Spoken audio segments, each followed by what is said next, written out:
This is a windlass machine, and what it does is it raises and lowers the anchor. On the end of that 400-foot chain is a massive anchor, and it hadn't worked in 47 years until we moved the ship out of Douglas, and we had to show the Coast Guard that it worked.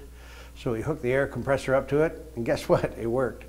And then we had to use it in Mackinac, where we had to ride out 2 hurricanes, one at night and one in the morning. And then we used it when we hid up at Giant's Tomb, because we got here so early. We couldn't just sail into port. We had to wait for a day and a half. So we anchored and enjoyed ourselves in the bay at Giant's Tomb, and we used it again there. This also runs the 2 winches. You'll see these chains along the top. And these are what we use to tighten the wires on the bollards that are out on the deck. So again, this was an amazing piece of machinery that was built in 1907, and it still works. Everything, all systems on this ship work. All the pumps work, all the electrical works, all the machinery works. So not only is it the oldest Edwardian steamship in the world, it's the oldest working Edwardian steamship in the world. The only thing we don't have is the boilers, but everything else works. This is the ladies' smoking lounge, as it was called in 1907.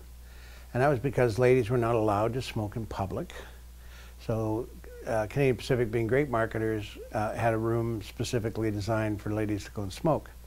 In the 1920s, when ladies were allowed to smoke in public, it became common. This became the ladies' lounge.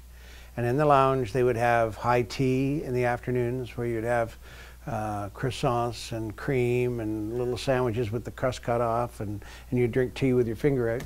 And they would write postcards or bring their kids up here. It was pretty much a place where they could relax away from the room, and if they didn't want to go up on the decks. You have to remember there were no televisions, no radios, no newspapers, so there wasn't a lot to do on this ship except to sit in one of the lounges or go to the bar for a drink. And in those days that was also frowned on for ladies, so although they were certainly allowed in there, they would prefer probably to sit here and drink tea.